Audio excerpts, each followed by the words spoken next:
Pacific ocean हमारी सोच से भी ज्यादा बड़ा है। चिली के साहिल समंदर पर पैसिफिक ओशन में अगर अर्थ के आर पार सुराख भी किया जाए तो तब भी वो सुराख अर्थ की दूसरी साइड पर पैसिफिक ओशन में ही निकलेगा। जेम टीवी की वीडियोस में एक बार फिर से खुशामदीद। नाजरीन, दुनिया में टोटल 5 ओशंस पाए जाते हैं। इन 5 ओशंस में से सबसे बड़ा ओशन पैसिफिक ओशन कहलाया जाता है और ये टोटल 165 मिलियन स्क्वायर किलोमीटर के एरिया पर फैला हुआ है। आपको ये बात जानकर हैरत होगी कि हमारी दुनिया का टोटल लैंड यानी टोटल खुश्क हिस्सा ही 148 मिलियन स्क्वायर किलोमीटर पर फैला हुआ है, जिसका मतलब ये हुआ कि बाकी 4 ओशंस हटाकर सिर्फ अगर पैसिफिक ओशन की बात की जाए तो वो अकेला ही हमारी पूरी दुनिया के तमाम पहाड़ों, रेगिस्तान, जंगलात और आइलैंड से भी काफी ज्यादा बड़ा है। इस पूरे ओशन में सिर्फ चंद आइलैंड्स हैं और वो भी इतने छोटे हैं कि वो इस आलीशान समंदर के मुकाबले में सिर्फ एक डॉट के बराबर दिखते हैं। और सोने पे सुहागा, ये वो आइलैंड्स हैं जिनमें से ज्यादातर पर किसी इंसान ने आज तक कदम नहीं रखा। यानी कुल मिलाकर बात की जाए तो अगर कोई शख्स इस पैसिफिक ओशन में गुम हो जाए तो उसको ढूंढने का चांस लगभग ना होने के बराबर है। लेकिन आज आप एक ऐसे इंसान की रियल स्टोरी जानेंगे जो अपनी छोटी सी बोट पर इस पैसिफिक ओशन में गुम गया था, और वो भी सिर्फ 10 या 15 दिनों तक नहीं बल्कि पूरे 438 डेज तक। जी हाँ, इस शख्स ने एक्सीडेंटली एक ऐसा वर्ल्ड रिकॉर्ड बना लिया था जिसको शायद कोई चाहते हुए भी तोड़ना पसंद नहीं करेगा। समंदर में अकेले सबसे ज्यादा वक्त गुजारने का ये वर्ल्ड रिकॉर्ड जोज सेल्वडर एल्वरिंगा नामी एक शख्स ने बनाया था, जिसने समंदर में पूरे 438 दिन गुजारे और वो भी सिर्फ 7 फुट की छोटी सी बोट पर। लेकिन सवाल ये है कि आखिर 14 महीनों तक खौफनाक समंदर में ये अकेला जिंदा कैसे रहा। लेकिन इससे पहले हम ये जानेंगे कि ये समंदर में गया क्यों था। ये बात है 2012 की, जब मेक्सिको के एक छोटे गांव कोस्टा एजुल में जोज एल्वरिंगा नामी ये शख्स रहता था। जोज उस वक्त 36 साल का था और ये एक एक्सपर्ट मछेरा भी हुआ करता था। 17 नवंबर 2012 वाले दिन जोज अपने एक साथी के साथ फिशिंग के लिए अपनी छोटी बोट पर रवाना हुआ। इनका प्लान था कि वो समंदर में सिर्फ 30 घंटे गुजारेंगे। इसी वजह से इनकी छोटी सी बोट पर कुछ ज्यादा सामान भी नहीं था। इस 7 फुट की बोट में सिर्फ एक इंजन और एक रेफ्रिजरेटर था जिसमें वो मछलियां स्टोर करते थे। अपने साथ सिर्फ एक दिन का खाना पीना लेकर जाने वाले जोज को ये कहाँ मालूम था कि उसके अगले 438 दिन उसकी जिंदगी के बदतरीन दिन होने वाले हैं। वो मेक्सिको के साहिल से 120 किलोमीटर दूर गए और अपना जाल समंदर में बिछा दिया। लेकिन उसी वक्त एक खौफनाक समंदरी तूफान वहां आ पहुंचा। अपनी जान बचाने के लिए वो मछली के जाल को वहीं छोड़कर वापस साहिल की तरफ उल्टे पांव भागे।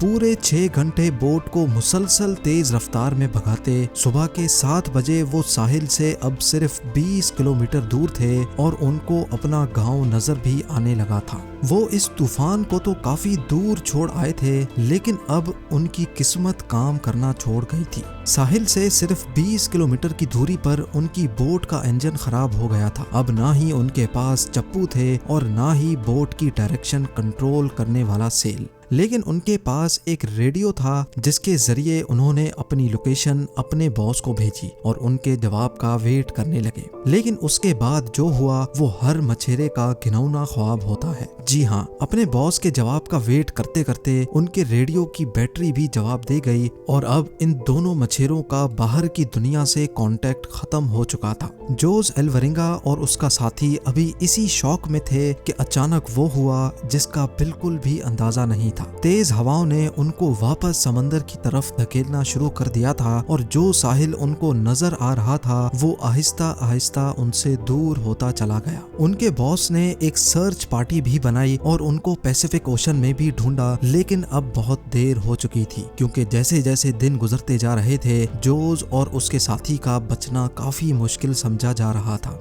इस हादसे को अभी 5 दिन गुजर चुके थे और हवाओं ने जोज की बोट को साहिल से 450 किलोमीटर दूर धकेल दिया था। वो समंदर के ऐसे हिस्से में पहुंच चुके थे जहां हर डायरेक्शन में सिर्फ पानी ही पानी नजर आ रहा था। उनको मालूम था कि उनकी बोट इतनी छोटी है कि उसको दूर से भी स्पॉट नहीं किया जा सकता। ना ही उनके पास कोई फ्लेयर गन थी और ना ही वो आग लगाकर धुएं से सिग्नल दे सकते थे। यानी जोस अल्वरिंगा और उसके साथी को अच्छी तरह इल्म हो चुका था कि उनके बचने का चांस अब 1% से भी कम है।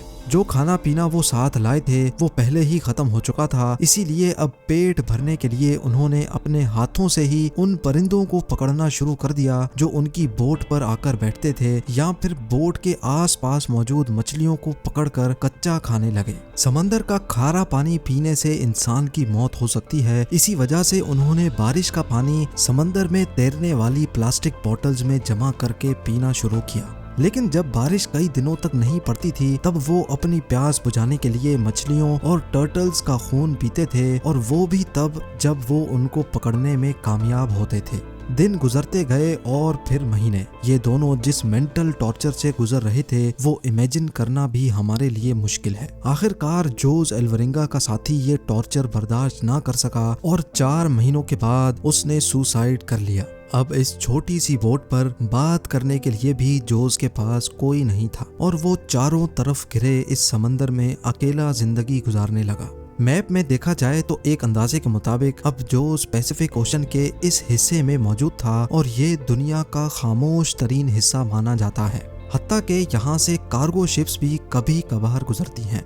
मेक्सिको के साहिल को छोड़े 6 महीनों से भी ज्यादा हो चुके थे और इस दौरान जोस ने अपने साथी को भी खो दिया था। इसी वजह से वो काफी ज्यादा फ्रस्ट्रेटेड भी हो चुका था। एक दिन जोस को दूर समंदर में एक कार्गो शिप गुजरती दिखाई दी। पिछले 6 महीनों में वो पहली शिप देख रहा था और ये मंजर देखते ही उसकी जिंदा रहने की उम्मीद वापस से जागने लगी। जोस ने कार्गो शिप की तरफ हर तरह के इशारे किए, लेकिन बदकिस्मती से शिप के क्रू को ये छोटी सी बोट नजर नहीं आई और देखते ही देखते उसकी जिंदा रहने की उम्मीदों पर एक बार फिर से पानी फिर गया। इमेजिन करें कि समंदर के बीचों बीच एक एक दिन मौत से लड़ने के बाद जब आखिरकार जान बचाने का आसरा मिले और वो भी इग्नोर करके चला जाए तो कैसा लगेगा। 11 महीनों के बाद जोस अपनी इस छोटी सी बोट पर 8000 किलोमीटर ट्रेवल कर चुका था। उसके कपड़े भी फट चुके थे और उसके पास खुद को सनलाइट से बचाने के लिए सिर्फ एक अंडर वेस्ट बची थी।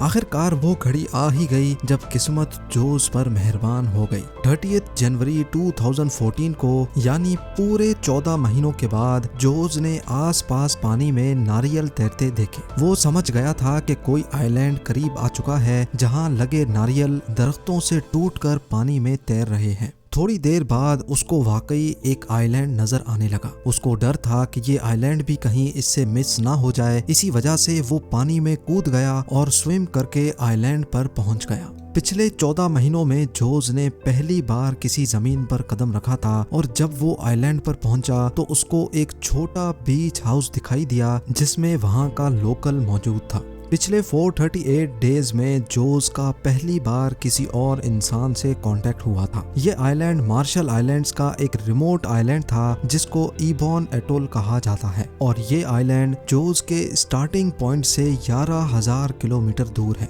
ये भी जोस की किस्मत थी कि वो समंदर में एक छोटे डॉट जितने आइलैंड के करीब पहुंच गया था, वरना अगर जोस से ये आइलैंड भी मिस हो जाता तो अगला स्टॉप इसका फिलीपींस में होता, जो इस आइलैंड से भी 5,000 किलोमीटर मजीद दूर है। वहां से जोस को वापस अपने घर भेजा गया, जहां पहुंचते ही एक और मुसीबत ने उसको घेर लिया। जी हाँ, वापस पहुंचने पर जोस ने 438 डेज के नाम से एक बुक पब्लिश की, लेकिन जोस पर अपने साथी को मारने का इल्जाम लगाकर उस पर केस कर दिया गया। वही साथी जिसने जोस के मुताबिक सुसाइड किया था। उम्मीद है जेम टीवी की ये वीडियो भी आप लोग भरपूर लाइक और शेयर करेंगे। आप लोगों के प्यार भरे कमेंट्स का बेहद शुक्रिया। मिलते हैं अगली शानदार वीडियो में।